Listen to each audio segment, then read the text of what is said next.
All right, Nick. We're back again. Not in those, not in the way we wish and wish. I think we wish we were. We're back. But we're here. Wouldn't it be wild? You know, this happens like once every decade. Where something ridiculous happens. Wouldn't it be wild if one of them? I mean, it's going to happen eventually. We do this long enough. It's going to happen eventually on both sides of the aisle. And if we're being honest, it hasn't happened. It hasn't happened negatively and or positively yet, right? We've even talked about that off air. We're like, one of these times, baseball is baseball. They're going to be up by 5 or 6 runs in the ninth inning and lose the game. I think the Reds were down like 8-6. I think that was our craziest one. Yeah, I mean, I have no. But no even hope. that wasn't that nuts. I mean, that was still within reason. Yeah, I guess my point is that at some point, one of these 4 or 5-run ninth inning situations is going to happen, either positive or negative. It's going to happen. Yeah.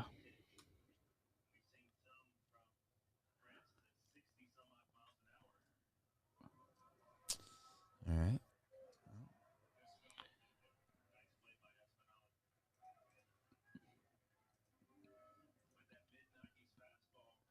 Well, Giants just tied it up.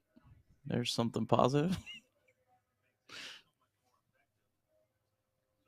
Yeah.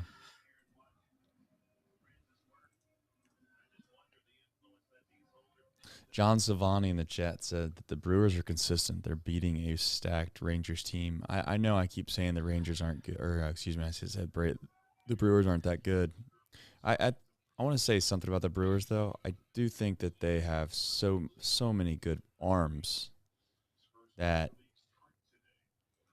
they're always going to be at least competitive. I mean, it's going to add up to wins more than likely. I don't think that they're fun to watch. I think we've talked about that at length before. But hey, first big league hit. Yeah. Oh, he's out. Is he out? No, he's not out. Good for him. Don't get hurt, dude. All right, there you go. A little hustle. Yeah. Little hustle. All right. Yeah, I like that. First of many. First of many. I like that. That. There we go. A little positive spark. A little positive spark at the end of the game.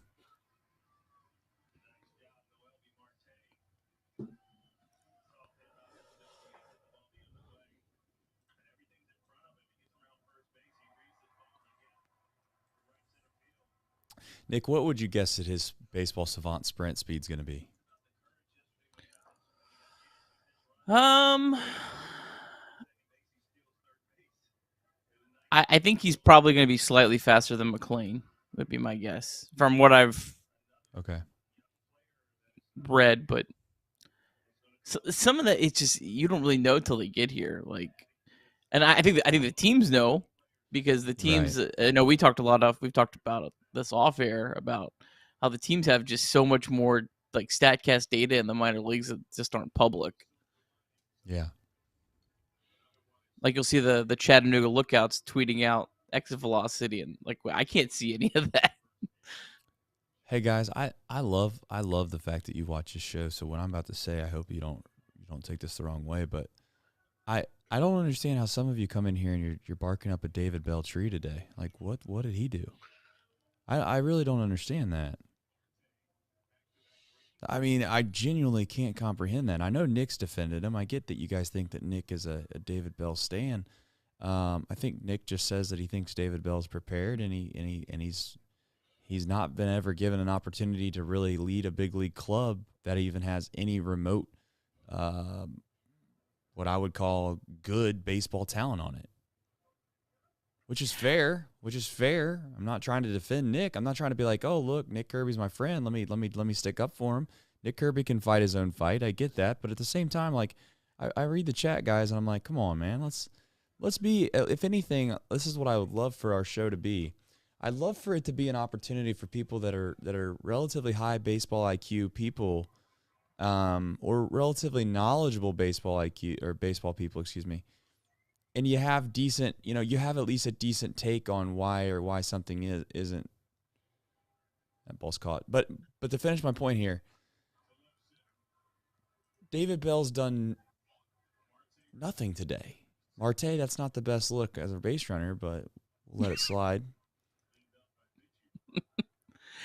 Trace, I was thinking about this last night. I was like, I kind of wish I could just go back in time and take our show back to when Dusty Baker was the manager, so people could see I told just always support the manager. Dusty Baker drove me nuts, and I've come around a lot on some of my thinking on Dusty Baker because the older I've gotten, the more I realize so much of managing is managing the personalities. It's what you see, the tactical things, that is a pretty small part of managing, but I couldn't stand Dusty Baker. Anyone who was around when Nick Kirby had a Twitter account back in 2012, which is probably a scary place, don't get me wrong. I hated so many of Dusty Baker's moves. It's not David Bell. It's what David Bell does. That's what I had asked for a long time. Yeah. No, I know you've said that. And I don't want to come in here and be like this pushover. I just don't know what David Bell did. I mean, I know. I mean, the lineups are stupid. I don't know what that even means, man. I'm not sure the lineup, we gave up 10 runs. Hunter Greene was abysmal. But we're going to talk about it because we do a show after everything. I promise you this, okay? I don't know how long the show is going to go, but we're going to do a show, and we're going to do our best job that we possibly can. So with that, we have to run the intro. It doesn't feel like the vibes on this intro don't feel like they do right now, but you know what? We're going to run them anyway. High drive, left center field, racing back to the Laurel Bourgeois. The Reds are National League Central Division champions. In the air, left center field. Did he? He did! He did! Reds win! Reds win! Line to the right field. Genius, the first run ever with 4 home runs in a game. Can you believe it? In the air, down the right field line. Doesn't have a chance. The Reds have won on a 3-run home run on opening day by Ramon Hernandez. A strike away and out away is Homer Bailey. Ground ball to third. Frazier gloves. Throw to first, and Homer Bailey, for the second time in his major league career, has tossed a no-hitter. Oh, gosh. Are you kidding me? Holy Moses, the second player in major league history to hit 7 home runs in the first 10 games. In the air, the Reds win. What a dream to get into the career of Jay Bruce. All right, welcome into Chatterbox Reds, a losing edition. They lose 10-3 to the Toronto Blue Jays. Blue Jays are a good team. We knew that coming into the series, Nick. I thought we had said probably. I think on off the bench we asked everybody around the room how many games will the Reds win in this series, and every single person said 1. And it just so happens that was the case, and it really, honestly, feels a little more disgusting and gross, probably because we stole the first one, if we're being honest. So, Nick, I'm not sure how you're feeling. I know the chat's down, but we're still going to do a show, so we'll see where it takes us. Yeah, I mean, tough series, definitely deflating to have Hunter Greene come back and struggle as much as he did. Guy that we were really banking on. I don't think we need to overreact, but there probably is definitely some caution, especially for the rest of 2023. So, yeah, I mean, disappointing. What we had to kind of expect 1 out of 3 in this series, hoping for 2 out of 3. We didn't get our hope and keep moving it along.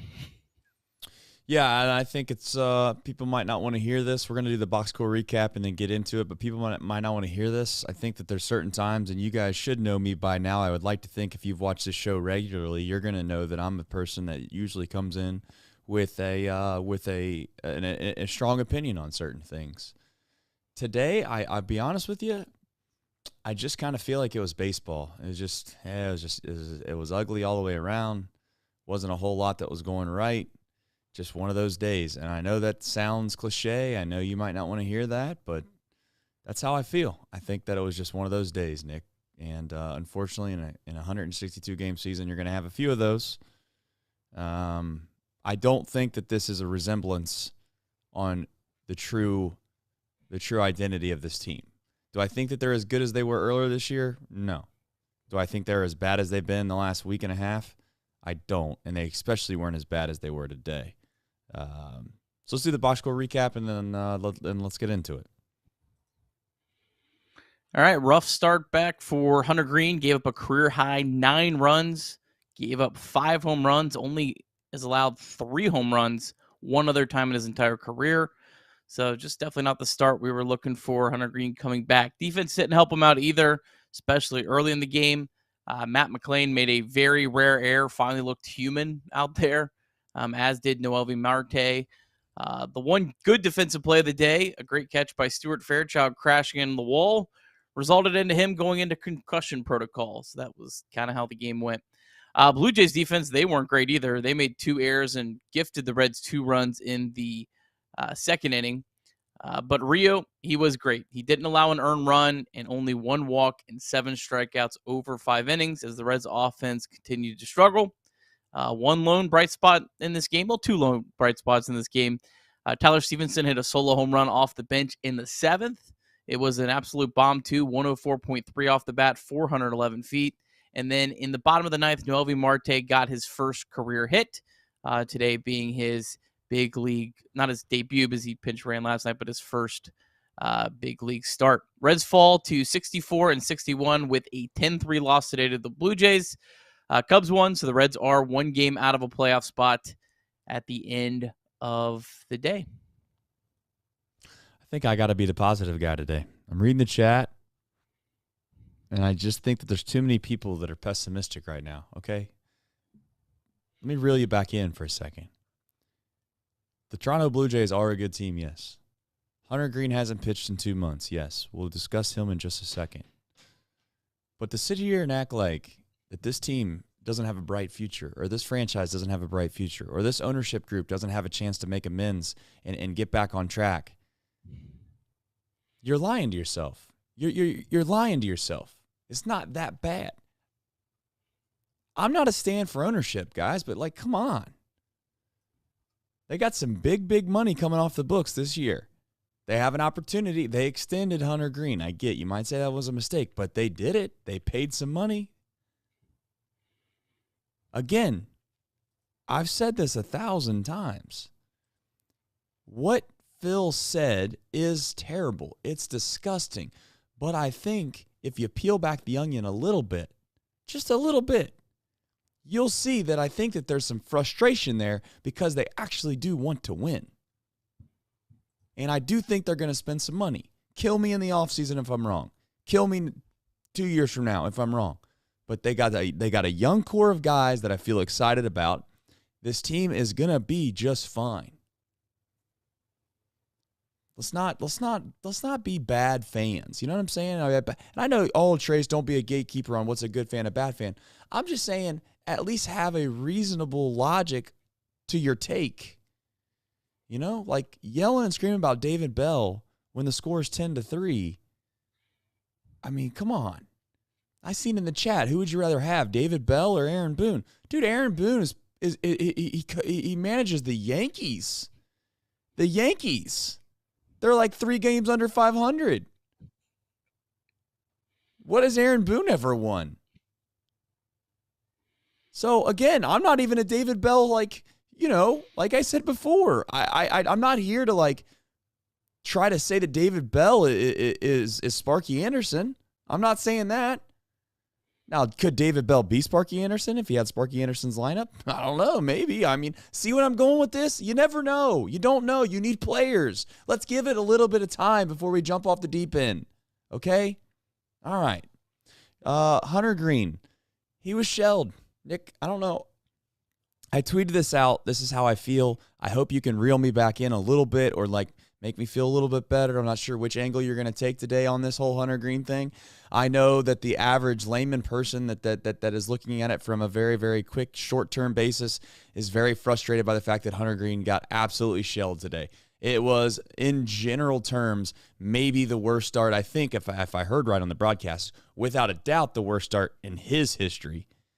But we're getting close to the fact that from a hard-hit balls perspective, I'd be venture to say that it might have been the worst start since, Great American Ballpark opened, which might sound really ridiculous to say, but I'm talking about purely from getting the balls hit hard off of you. He was getting absolutely shelled. And does that mean Hunter Greene's going to be bad in the future? I don't know. But I tweeted this out, Nick.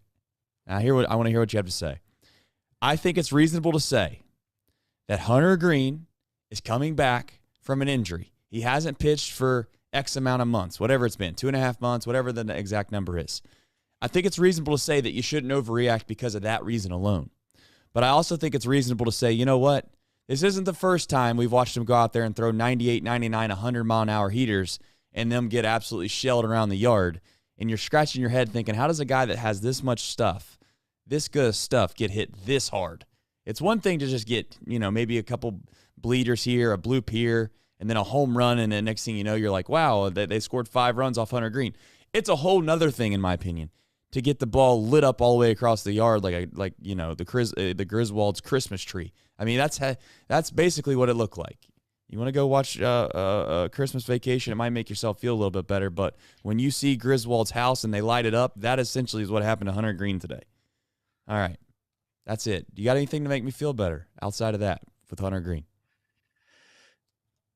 So worst start of his career, it's either this or he made a start, his 5th career start against the Brewers for 2 2/3 inning, gave up 8 earned runs and 5 home runs. That was last year. So it's definitely today or that, which really stinks. It was his first start coming back. What I would say maybe to make people feel better is remember when Graham Ashcraft got absolutely shelled by the White Sox, just demolished. It was on a Saturday. Not all that long ago when he was in the middle of it. And I honestly, I don't even know what Graham Ashcraft really did to turn it around, but somehow he has. So, I mean, that kind of stuff happens. I think there's definitely some room for some panic for Hunter Greene in 2023 because there's not that much season left to figure it out, right? I'm not concerned at all about Hunter Greene in his future. I think he's going to be a great pitcher. I think the question for me is Hunter Greene going to be that 2-3 type pitcher, or is he going to be the number 1, Cy Young caliber pitcher? I don't know where he's going to fall. That's where I feel pretty confident with him. I did do a little bit of digging into his start today. He allowed 11 hard hit balls. That is a lot of hard hit balls.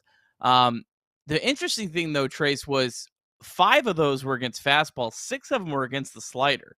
So while I know it felt like at times, man, they're just looking at the fastball and crushing it. They actually had more hard hit balls against the slider. Didn't have any hard hit balls against the changeup, but he only threw the changeup 7 times, and 3 of those were out of the strike, or 4 of those were out of the strike zone. But this is maybe the one thing that, as just a guy watching that knows absolutely nothing about big league pitching, 25 of the 32 sliders that Hunter Greene threw were strikes. So maybe the slider, maybe he needs to throw that, waste a few more, right? That's the one thing that kind of stands out to me. That is a high percentage of an off-speed pitch to throw for strikes. So, I don't know, maybe he was trying to be a little bit too aggressive against the Blue Jays. They were able to kind of sit back a little bit more, on a slider, because that's the pitch they really hit the hardest, the most, especially since he threw less sliders than fastballs. I just seen someone and again, I got to stay out of the chat because I think it'll just derail me all show. I seen someone say something along the lines, this team won't, and they might have been being serious. They could have been being facetious. They could have been being superly overly sarcastic. I don't know how they meant it, but I got to remind everyone. All right, I just looked this up. I looked it up, so it's actually right in front of me. They're not going to lose 100 games this year. Yes. Am I saying we should celebrate that? No. And Nick, I'm not trying to jump all over the place, but this team, and I say team, this franchise has played over 500 baseball in a season, if you take the COVID year away, 7 times, I believe. I want to double check this because I'm sure someone will clip it up and say, oh, no, it's actually been 8, Trace. It's actually been 8. Maybe it's 9. I don't know. But 7 times since 1997. Since 1997, this team has won more than half their games in a full season 7 times. I took out the COVID year.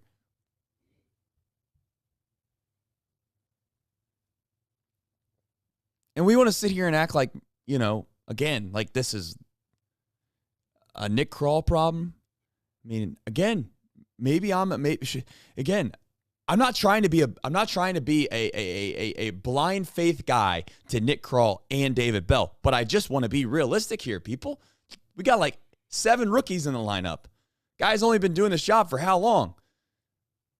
The depth in this organization from a minor league perspective has been as good as it's ever been since I've been alive, since I've been watching. And they're competing for a playoff spot, like it or not. That's where we're at.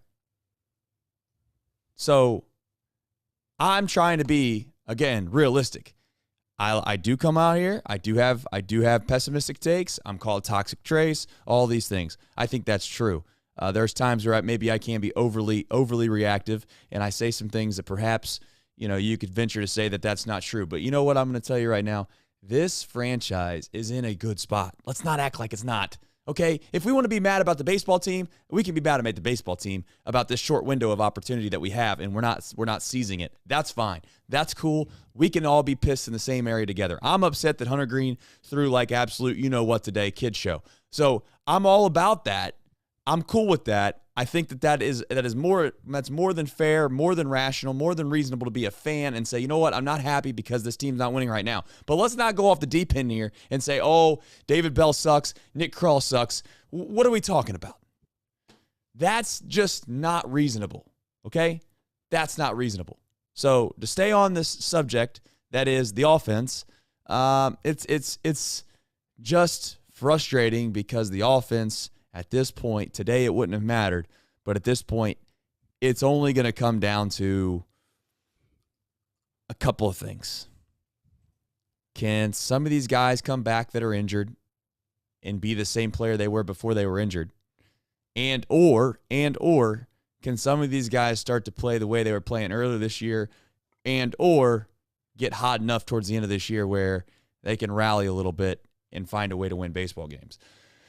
I just think that we've gotten to the point now where if you're a fan that's watched this team all year long, every single game, it's catching up to us a little bit. I'm not trying to be that guy. I'm not trying to be negative, but it's starting to look like we have a lot of rookies and not a lot of veterans, and it's starting to look like we might just be very fragile and not have a lot of depth. So. Yeah. I mean, the Reds did face 3 really good starting pitchers this weekend. I mean, obviously it's more than that because prior to that they had gotten dominated by some bad pitchers. So I'm not just going to say it's all just facing good pitching, but that certainly didn't help. And it's not going to get any easier. As we've mentioned, they're going to face a lot of tough pitchers over the next week and a half or so. But yeah, I mean, it's not a very long lineup right now. There's too many holes. Hope to God, you pray that Tyler Stevenson hitting a home run today could at least. I mean, you need him. I know. I'm not laughing at you. I'm not laughing at your statement. I'm not laughing at your statement. I'm buying the prayer that you're sending. You know what I'm saying? It's a prayer. It's a prayer. Don't get me wrong. It's a prayer. I know it is. You know what that reminds me of? It reminds me of when you got some problem you've been working on for 3 days with your group project, and you're at your wit's end, and some guy or girl across the way looks at you and goes, "Well, have we tried this?" And you're like, "Oh, that's probably not gonna work." But well, I'm all about it. Let's give it a shot. I'm taking it. I guess I did laugh. I'm not laughing at you, brother. I'm just laughing like, yeah, Tyler Stevenson hitting a home run in a 10-2 game or whatever it was. Hopefully that's what gets him going. I love it. Maybe he'll get on a heater. I hope he does. I hope someone clips up this little segment and then shows his stats in like 3 weeks and he's like 12 for his last 15 with 6 home runs. It really is amazing. Like Tyler Stevenson for a catcher, he's got an OPS of 689, and it feels like he's been atrocious all year. Like I'm with everyone. I feel it. Right. But then I look at the numbers and I'm like, that's not really that terrible for a catcher. If he Like, was a it's good just- if he was a good defensive Yeah. catcher, Nick, I think we would never say anything about Tyler Stevenson. Yeah, That's the downside. It's like we get frustrated because he's not a great defensive catcher, and we always see the framing results and all this stuff. And you know what's sad about Tyler too, a little bit, to be on Tyler's team for a second. I guess I'm always on Tyler's team, but like I'm gonna try to defend him. Is like even when an umpire misses a pitch that I don't think it's Tyler's fault, like on the edge, he's gonna get blamed more times than not, because it's just like the boy who cried wolf a little bit with that whole situation. Yeah. So I don't know. Tyler's damned if he do, damned if he doesn't when he catches. But anyways, yeah, maybe it'll get him going, Nick. Maybe it'll get him going. Just have another option. I mean, he's definitely a guy that is capable of getting hot for a couple weeks, right? Like, he's done it before. I think it's in there somewhere. He's been a good hitter before in the big leagues. Like, he's been a guy that I thought, you know what, he has good at bats. That, I think, is the biggest difference, right? I think the biggest not just the biggest difference from production, but the other thing I would say, Nick, is it's almost the appearance of the way that it's looked as well, right? Like, it's one thing getting out, like those OPS and all the statistics that you're bringing up, they also don't tell the picture of how it looks before the play happens. So, like, a fly out to center field, if you battle and on the 6th or 7th pitch of an at bat on a 3-2 count, you hit a fly ball to center field and you get out, it looks a lot better than Tyler Stevenson coming up there in one pitch and rolling into a double play. The Shogo Akiyama special. Although, in fairness, his were at least after 4 or 5 pitches usually. Yeah, listen, Shogo, shout out Shogo, man. He got a raw deal. Came over during COVID, never got a chance. It's tough, man. Imagine living in another country with a pandemic going on. Just saying, I'm trying to defend Shogo a little bit here. All right, we have chat questions in here. I don't know if there's a couple questions you might have through the chat. Me and Nick are obviously. Here's the thing. I told Nick before we came on here, we don't need to be anything. The beautiful thing about YouTube and not being on a radio show is you don't have to fill time. You don't have to fill time. If you don't have anything wise to say, you don't have anything what you think is fun to say and or entertaining to say, then don't say it. No point in doing it. We're not going to sit up here and be shills. We're not going to sit up here and just lie to the camera and act like we need to make something more important than it needs to be. The Reds weren't very good today. Hunter Greene was absolutely atrocious. It was his first start back. Let's not overreact about it and see what happens. The good news is the one thing I want to mention. I think someone said this in the chat earlier, like, "Oh, he still might not be healthy." Listen, Hunter Greene was probably healthy. Okay, he just got hit hard today. He wasn't locating his pitches. Maybe it was nerves. Maybe it was just his first time back. That doesn't, just because he got hit really, really hard, I don't think it means anything to do with the fact of his health. The Reds were not going to bring Hunter Greene back unless they thought he was 100% healthy. Okay. Yeah, but he made 3 rehab starts. Like, that's not even counting. I think he made 2 appearances in the Arizona Complex League. So he had quite a bit of rehab. They didn't just throw him back out there. Of course they're not going to. The second thing I want to mention is, like, they just signed him to an extension. So it's like they're going to make sure that they're not going to overreact and try to push him back faster than he needs to, because they definitely don't want to re-injure anything, and they don't want to risk the years down the line that they're expecting for him to be good. So the Reds are going to be abundantly cautious when it comes to him. All right. Ricky Logan said Steer looked good in left. He did. I think Steer gets comfortable out in left. That will be a positive for this baseball team. Nick, if you see anything that you think is relatively interesting that you want to jump on, please do. Just jump on. Fly the Dub said I overreacted about him coming back. I don't know. Is he talking to me? About Greene coming back? I don't know. What Fly the Dub? I'm all about you telling me what's up.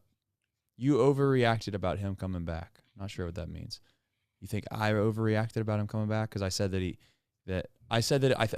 it's reasonable to be concerned that this isn't the first time he's gotten hit hard. I mean, I don't think that's.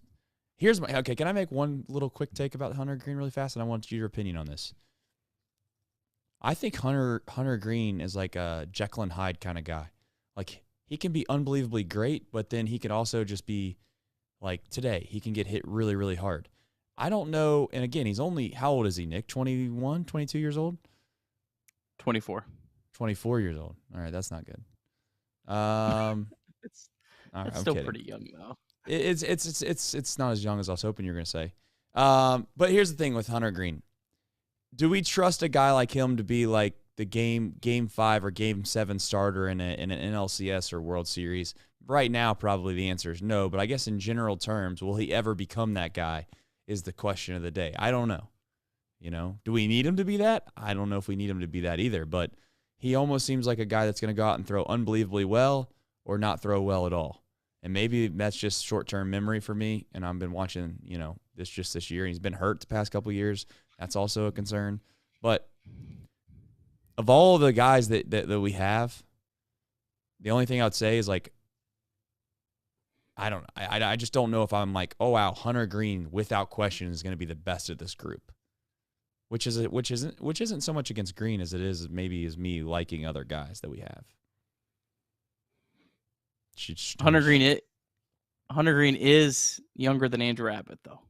Like I know that's hard to like process. Like he's 2 months younger than Andrew Abbott. So he's had some really, really good stretches. His last 4 starts before he got hurt this year were really good. And then the end of last year, man, those last 2 months last year, he was dominant. So again, I don't know if he's going to have enough time to really flip it around. Who knows? I could see him coming out his next start and absolutely dominating. And maybe it was just the Blue Jays had something on him tonight, and they were able to really capitalize on his first start coming back. They picked up on something. Maybe he showed something in those minor league starts that the Blue Jays scouting department picked up. Who knows? Yeah. But he's definitely showed at times. And then, look at Graham Ashcraft this year. You want to talk about Jekyll and Hyde. I mean, what a just crazy season that he's had. These are all young pitchers trying to figure it out on the fly. And unfortunately for them, they're trying to figure it out on the fly in the middle of a pennant race, which is not fair to them at all. But that's just the reality of where we're at. Yeah, I'm gonna a couple quick things I wanna jump on. Chris, thank you for extending your hand and telling people about our show. I know that you were gonna probably think Trace was going off the rails after what you watched today, or if you watched it on television or you're at the game. I'm not sure. I am genuine, man. I know people think that I do things as like, oh, he's like, look at Trace. He's just going off. He's yelling and screaming about whatever. And it's like, this guy is just trying to be a bit or be entertaining or whatever. I'm myself. People probably think I've seen someone in the comments today like, oh, how many has Trace had? I mean, if we're being completely honest, I mean, I'm as sober as a lark. I'm as sober as a lark. That's just who I am. I'm not going to fake it, though. I got to be honest. But I do love that. I thank you, Chris, for spreading the show. I'm sorry that I'm not yelling and screaming today because I just don't, there's nothing for me to yell and scream about, I don't think. I'm not going to get that mad over Hunter Greene. And I do want to say, Randy, I'll read your message. I usually am on Twitter like once or twice a day. I'll go through that. I'll read your message, Randy. Steve says, it's fair to question why did they extend him. Well, here's the thing, Steve. Like, I understand that logic because I felt the same way right when it happened. And like, as soon as I heard the extension, if we're being completely honest, hand up, I wasn't like overly excited about it because I was just like, of all the guys, I don't know if like he's the one guy that I'm super excited about. In fact, to be completely transparent, shows you I like. As soon as that happened, I was thinking, man, I love Graham Ashcraft. Now, Graham Ashcraft went through a really bad stretch. I would have gotten crushed if I came out and said they should have extended Ashcraft instead, and then he went through his little slump. And they have obviously Lodolo as well. And I'm hoping I'm relying on Nick here a little bit to explain the point. But once I dug into the actual financial deal of what it is that we gave Hunter Greene, we gave him a little bit of a security blanket of saying, hey, you're going to get paid a little bit of money here because ultimately you're going to have to go to arbitration, and you have to wait until you're a free agent to get paid, and then you obviously have to be good enough to get another contract, in which we would, but you'd like to think you would at least. But they're not overly paying. You know what I'm saying? They're not paying an absolute ton of money for Hunter Greene in the grand scheme of things. If he's an average pitcher, that's about what they paid him. In this current financial landscape, too, remind you, in 6 years from now, or 5 years from now, the financial landscape of what an average starting pitcher might cost, it could be 10, 15 million more than what they're paying Hunter Greene now. So again, I don't hate the extension, because let me remind everybody, I don't think this extension from Hunter Greene is going to financially handicap the Reds in a way in which they wouldn't be able to go and make other moves. I don't know if that is actually what you believe, Nick. I'll let you shine a little bit of light on that and your opinion about the extension, the financial resources that went into it, and your overall thought on that. Yeah, when this deal happened, I had a much more educated conversation on it, where I wrote down some notes, but I don't have those notes in front of me. But the grand scheme of it here is, so Hunter Greene was would have been a free agent after the 2027 season. So the salary, how it works out is, this year he's making $1.3 million, next year 3.3, the next year after that 6.3, 2026 is 8.3. That's probably right along where the arbitration would end up over those years. And then the last year is when he jumps up. The last year, 2027, this would be his last year that he would have been under contract. He's at $15.3 million. But if you just look at Julio Urias, who was in his final year of arbitration, he signed for $14.25 million. So that number, that's pretty much probably what he was going to get paid. And basically what you did is you got 2 additional years. So 2028, $16.3 million. Good luck finding a free agent pitcher that's worth a damn for $16.3 million for 1 year. And then 2029 is a team option. So let's say, God forbid, he struggles. You only have to pay him $2 billion to say farewell. But again, if like Trey said earlier, if he's even a slightly below average league average pitcher, that contract is worth it. That's how much it costs for that type of pitcher on the free agent market. Pitching is not cheap. So again, the contract, he doesn't have to be great for that contract to be a good contract. If he's a decent pitcher, that's going to be a steal for the Reds. Yeah. That's my point. Chat's funny, man. Some of you guys are funny. Stuart Fairchild is going to miss time. That was just reported. Okay. With his concussion. So, and you know what? People are going to say, "Oh, no big deal." But that's a big deal, man. That's not good. It's not. You're going to see Nixon probably, or it's Jose Barrero. Good, man, it's not good. In fact, I'd rather see Jose Barrero, for being honest. It doesn't. I mean, I know it sounds like I'm slandering Nick Senzel, but Jose Barrero might accidentally end up being like Will Benson. You can sit here and laugh at me all you want, but I've seen enough of Nick Senzel. I'd like to at least give Jose Barrero a chance if that's what we're going to do. The only issue I have, if we're being honest with Jose Barrero, is you already know what I'm going to say. I just don't think he's an outfielder. So, I don't think Nick Senzel's an outfielder either. So we have 2 guys that you could say, oh, they'll bring up. Neither one of them are an outfielder. I tweeted this out. People were like, well, I thought you were just getting on Stuart Fairchild the other day. I wasn't getting on Stuart Fairchild. I don't think I've ever even really got on Stuart Fairchild significantly on this show, besides the Brass Band Festival, of course. The only time that I said something about Stuart Fairchild yesterday was that if we're going to consider ourselves one of the better teams in this league, and we should definitely make the postseason, and I say that in parentheses, maybe we're not very good. That's what I was getting at. Because Stuart Fairchild on a good baseball team, or a great baseball team, is a 4th outfielder, a good defensive outfielder that can give some guys a day off and hit left-handed pitching. That's what Stuart Fairchild is. And you know what? We shouldn't make him out to be more than anything other than that. And people want to crush him because David Bell put him in the leadoff spot. He made a good play out in right field. It sucks. It's just not good. I know people are like, oh, no big deal. Who cares? Fairchild got hurt. Great. Oh, we don't have to see him anymore. I'm telling you, Stuart Fairchild's not a bad guy that we I don't want to say we need him because people are going to be like, well, did you hear Trey they said we need Stuart Fairchild. Stuart Fairchild is not as bad as everyone wants to make him out to be. And I also seen someone on Twitter wanted to come out here and say, oh, his WRC plus and 59 at-bats was, whatever, 55 or 60. And it's like, okay, well, that's also against right-handed pitching. Why don't you just do left-handed pitching, which is what he actually is, and come back to the table and tell me what his WRC plus is with left-handed pitching? And I'm sure Nick could find that out in about 10 minutes maybe here if I give him a chance to find that out. But my point stands, Stuart Fairchild getting hurt is not good. Good point. David Brown pointed out in the chat, and I just checked this. Michael Ciani was pulled from the game for Louisville, and he is on the 40-man roster.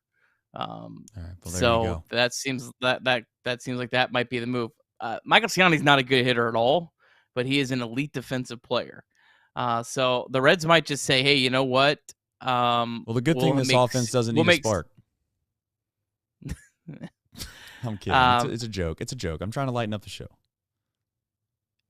But, I mean, the Reds might just say, hey, we don't really feel great about Ramos, about right. Yeah. Hopkins. Let's at least put a guy as our platoon outfielder that's at least going to be really good defensively. And I got Ciani splits up in front of me. He does hit lefties better, but, I mean, we're still only talking a 650 OPS against lefties. Right. So it's not like, I mean, like Ramos was over 1,000 at AAA. So I do think Ciani has been hot of late. This is, again, I'm just trying to live react to this. I don't have all the numbers in front of me, but I do think he's played pretty well of late. He actually had a home run yesterday. So I don't know. I mean, I don't hate that move. I don't know. I guess you have some good defense. I think that, though, the Reds are going to be playing in some, also worth noting, I believe that, like San Francisco is a really tough ballpark to play in. Some of these other, I think Arizona's pretty pitcher friendly. I think LA's more hitter friendly. But again, these aren't Great America ballpark, and you got all these games on the road. So it might be a better option just to kind of have your better defensive player out there, at least for some of the games. It's a great point. I think it's a more than fair point. If you're gonna have really, bad play, would you rather have below average play from every category, or would you rather have below average play in a couple categories, but the guy does at least one thing at elite level is a strong word, but you get my point, at a pretty high level. Kent brings up a point, and this is why I'm not that mad. This is actually why I'm not screaming and yelling today, because I think what I watched today is definitely not the team that I've come to know, and I'm not going to overreact because I think of something happening, and I seen something happening, and I actually don't think that it's true. Kent said, and I'm looking for it, that sometimes the chat moves on me when I look back and forth. Kent made a point that was the defense starts with catcher, then second and short, assuming he means middle infield, center field, and our defense stinks. Kent, maybe today that was the case. But overall, our center fielder's been pretty damn good. Elly De La Cruz is going to be pretty damn good. He might, like I said, he's pretty raw. There's some things that I actually, now you might laugh at me, chat, and I know this might actually come off funny, and I'm assuming that the Reds have good enough people that when they have a little bit of time to work with Elly, they will help him. There are some things that I think that I genuinely would like to see Elly do that I think would help make him better. He stands flat-footed when the ball's pitched. That's one thing that just drives me nuts with him. He does not have any creep step or jump. Like if you've seen tennis players, if you've ever seen a tennis player right before the ball is served, when they're receiving a serve, watch tennis. That's what I would like to see infielders do, is you make a little baby hop. It gets yourself on the ball of your feet. It lets you react quicker. There was a ball hit when Elly was playing in today. He was playing in, and he was shifted over towards third base, and it was the ball that was just barely got past him on the second base side near shortstop. And those are small things that I think Elly will be able to make himself a little bit better. He's 21 years old. He's going to get better. So he's fantastic. And Matt McLain is the best second baseman the Reds have had since Brandon Phillips. Not even close. So to sit here and think that part of the diamond is bad, is not true. Catcher, I'll give it to you, not great. But point is, they all collectively didn't play well today, but that's not who they are. We're going to get back on track. I'm not going to let that derail my thought process on what we actually have up the middle of the diamond. Yeah, it's wild that Matt McClain made one error and it's like, oh my gosh, I couldn't even believe that happened. Like that's how incredibly steady he's felt all year. Right. Did you like yeah, that, by the way? I know we get in X's and O's. It wouldn't have mattered. Maybe it would have mattered. I don't know. Do you like when it's what was it, 1-0? It was 0-0. They bring the infield in on a 0-0 game in the first inning. I don't know, man. That seems kind of wild. If McClain makes that play, it does. It works out. It would have worked. But he did make the play, and then you could argue that if he wasn't in, he would have made the play. So I get what you're saying. I don't know. Maybe that's a real. I think that's a slight on the gut offense, check of how they feel. Yeah, how they feel about the offense right now. And again, the starting pitcher that you're facing, Ryu, has been dominant. He's a lefty, which has clearly been one of the Reds' struggles of late. Yeah. I see both on that.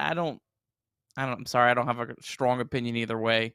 No, that's fair. On it. Everyone's going to make errors. I mean, listen, Matt McClain was never going to not make an error in his major league career. We all know they're going to make errors. The best players in the world defensively make errors. In fact, I would argue the Blue Jays look like absolute little league team at times during this series. You could argue that the Blue Jays were worse defensively than the Reds were today. I mean, they were god awful. It just so happens that they scored 10 runs, so everybody forgot about it. Matt McClain today was only his third error of the season. Like Ellie has 7. And McClain's been up longer. He's played shortstop more. So the fact that Matt McClain this deep into the season only has 3 errors is incredible. I would have thought he probably had closer to 10 at this point. That's how most rookies start their careers, And even guys that are really good defenders, right, they often just in their first couple of years make some dumb plays. You never see Matt McClain make dumb plays.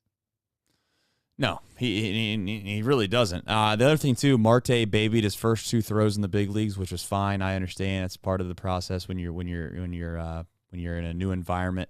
He babied the first throw over on the very first ball of the game with the putout. I could tell by the way that he threw the ball. He kind of he guided it over there, and then he guided the ball to second base, and he obviously pulled the throw a little bit, but. But in general, it'll be exciting to see what Marty looks like. Congratulations to him on his first major league hit. Should probably say that during this podcast, but nonetheless, I think Reds MILB. I know that they probably don't have all their finals in what that looks like today, but in general, what do you have on the front that is the Reds minor league system, Nick? Yeah, we got a couple teams in action so far today. AAA Louisville, they lead 7-5 over Iowa. Nick Lodolo made another rehab start. Struggled a little bit with his command today. Did walk 3 batters. Actually walked in a run at one point. So he was like really sharp early and then kind of tailed off. So assume Nick Lodolo gets one more rehab start. Hopefully he can really lock down on that next one. Tony Santillan had another rough outing. Nick Senzel 1 for 4. Kirk Casale 2 for 4, and nope, I mistyped it, but our good friend Jason Vossler, 3 for 4 with a homer today. And as mentioned, Michael Ciani was pulled from this game, so probably an indication that he's going to be the guy to replace Stuart Fairchild. And then the Dayton Dragons, they lost 6-1. Not a whole lot in this one, except for Carlos Jorge, 2 for 4. He had been struggling since he got promoted, so good to see Carlos Jorge have a good day. And then Chattanooga and Daytona, they both play at 5 p.m. I guess they're just getting underway. It is already 5 p.m. Yep. Yeah, I don't see a whole lot left. Listen, I want to tell you all again, I know that sounds cliche. I appreciate Chris mentioning this show to other people, his friends. I know that there's going to be times when we do 162 of them. Some shows are going to be better than others. I tell you what, I do apologize. There's times where perhaps it's not as entertaining as you would like it to be, but I also want you to understand that over 162 game season, you're going to have some duds. Today's one of those duds. We're fans just like you are. I mean, that's the heart of it. We're fans just like you are. When you're watching the game and it's just demoralizing and Hunter Greene's getting his kids show lit all over the place, it's tough to watch because you were excited to see him. You thought you might get something special out of it, or at least you'd have a chance to win the game. And that just wasn't the case. It felt like, if we're being honest, it felt like a Luke Weaver, Connor Overton, Luis Cessa outing. That's what this felt like. And, we'll move on. We'll go to the next one. We'll see if we can't find a way to play better baseball. That's what it's going to take. This team has to play better baseball. Just put in the chat, I know people are asking, are we giving up on the playoffs, this, that, and the other? We're not giving up on the playoffs. You kidding me? We're right. We're right in the thick of it. We're right in the thick of it. We're not going to give up on that. The one thing that we need to understand, though, is like maybe we got to play better. All right, it starts internally. I'm semi worried about everybody always looking at other people's grass. Like, oh, what are the scoreboard watching is fun. I'm all about scoreboard watching. The problem with scoreboard watching right now, and I know we're not on the team, so it really doesn't matter if we scoreboard watch or not. Let's be clear. It just feels like right now scoreboard watching is irrelevant because this team isn't playing well enough, anywhere close to well enough, to be able to stick it out for the rest of the year and give themselves a chance to make the postseason. They're going to have to play better. We know they need to play better. Shout out Sir Boy for the super chat. You guys are this chat's unbelievable. Sir Boy, you've been fantastic.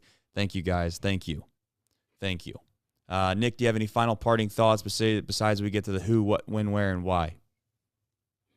Yeah, I mean, Reds are at 64 wins, so realistically, we probably need 21 more to have a real chance of the playoffs. So 21 more. How many we got left? Less than 40. We're about 30, 36, right? Okay. I don't know, somewhere around there. So, realistically, you're gonna have to go about 21 and 21, 14, 15 to probably have a chance. That's pretty much where we're at. That's the math of it. Yep. 21 and 14. Is it impossible? No. Is it probable? You could argue that it's not probable. David Brown saved us. So 37. So 21 and 16. I mean, that definitely feels a lot more doable. 21 and 16. 21 and 16, folks. It's not unrealistic. Maybe if you're lucky, 20 and 17. It also depends on who you beat. Can we be honest? I mean, listen, if they were to sweep the Cubs and they were to sweep the Giants, yeah, there's a lot better chance that they find a way to have a worse record than what we're just saying they have to get to and make the postseason because they took advantage or they beat up on teams that they're chasing and or playing right there with. So this team's still got an opportunity to find their way to play in the postseason. And as a reminder, Nick, we lost by 1 run yesterday, right? Mm-hmm. Lost by 1 run yesterday. If they find a way, if Tyler Stevenson, Henry Ramos, or Stuart Fairchild gets lucky and they get a hit yesterday, our attitude about this whole entire season is supposed to be entirely different? Yeah. I don't know. Seems kind of wild to me to think like that. So I get that every game matters. We should treat it like that because it's getting to that point where they all do matter. Of course they matter. But let's not sit here and act like everything's doom and gloom either. You know what I'm saying? Let's not sit here and act like the franchise is dead because, the injury bug has plagued us. All right. Go ahead, Nick. Well, one more. Just looking at the standings here. So you have the Giants holding the second wild card spot. They're a game and a half ahead of the Reds at the moment. Then you have the Cubs holding that final wild card spot. They're a game ahead of the Reds. Reds are now tied with the Diamondbacks and the Marlins, 1 game behind the Cubs. So the Reds, they play 3 games against the Angels. Then they have 4 against the Diamondbacks, a team right there. Then 3 against the Giants, and then 4 against the Cubs. So I mean, that we can talk about how easy the September schedule is, but that's probably going to sway it. Now, maybe they just kind of go 500-ish against all those teams, take 2 out of 3, split with the Cubs and all that, and they just kind of keep it moving. But it could go completely one way or completely another way. I think probably by the time Labor Day weekend's over, we're going to probably have an idea if we're in this race or not. Yep. All right. Who, what, when, where, And why? Well, we're expecting Reds and Angels 9:38 p.m. tomorrow. Of course, there's a hurricane coming into California, so no idea how that's going to impact things. Are the Reds going to be able to fly into California? All those kind of things. The Reds actually put Lyon Richardson on the taxi squad. Not sure if that's because they have a TBD listed on Wednesday or if because they're thinking maybe we could get rained out on Monday and have some double headers. But all that aside, we're just going to assume the game's played on Monday so I can give you some news and notes of what to expect. Angels 61-64. The series, Monday it'll be Ashcraft against Giolito. Tuesday, Abbott against Detmers. And then Wednesday, Reds will be facing Shohei Ohtani, but Reds have it TBD. Angels 5-13 in the month of August after they went all into the deadline, decided not to trade Ohtani in his final year of his contract, acquired Lucas Giolito, Reynaldo Lopez, Randall Grichuk, and CJ Cron. Angels are 32-46 against teams above 500. Mike Trout also, though, might finally be returning to the Angels lineup. He's kind of been day-to-day, expected to be activated any time. He's been out since July 3rd. Giolito, 1-3 with an 8.14 ERA since he was acquired by the Angels.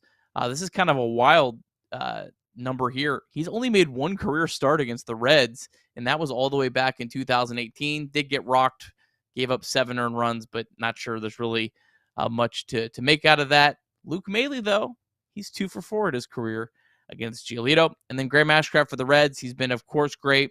2.17 ERA over his last 9 starts. So, Trace, we'll see the folks around midnight tomorrow. Can't wait. Can't wait to watch Giolito. Can't wait to watch Giolito. Can't wait. I'm sure it'll go great. Yeah, I'm sure the X app will be absolutely fantastic tomorrow. Heaven forbid Giolito throw the ball well against an absolute trash offense right now. I can't wait to see the takes tomorrow about how Giolito is the guy that we needed to get us over the hump. This offense couldn't jump off the Brent Spence Bridge right now and hit water. But of course, if you can't stay up, we'll have it in podcast form for you. Do not expect this week to have any edited podcast. You will get exactly what the YouTube show is this week because we are popping that bad boy right into the podcast feed. So we'll have to be on our game a little bit. Derby Stardom says we don't have a trash offense. Well, we might not have a trash offense, but by golly, it's starting to smell like it. A leaking oil offense. Boy, it's leaking oil. It's leaking oil. It's leaking fast, too. All right. Much love to everybody. It's part of the show where I usually give you some kind of inspirational thing. But the fact of the matter is, I don't know if I have that for you. It is Off the Bench with Trace Fowler. I know it says Thom Brennaman, but Thom has been out with the vocal cord situation. He is hopefully going to be back in the near future. But in the meantime, it's your boy here that will be hosting Off the Bench. And as always, please do me a favor. Go download, rate, and review Chatterbox Reds if you have not already. It's very much appreciated. It's very much appreciated. More than you know. More than you know. But at the end of the day, we are Reds fans, man. We're going to stick through this thing. We're going to stick through it. The good, bad, the ugly. We do this show no matter what. The mountaintop at some point is going to be great. You know, that's what I keep harkening back to on days like today. It's a bad day. It's a sad day. But by God, we're going to find a way to win a World Series before I'm dead. I'm going to keep telling myself that. If it ever comes true, I don't know. But by God, I'm going to tell myself that. So as always, if you're a Reds fan, you're the best. Go Reds. See you tomorrow, everybody.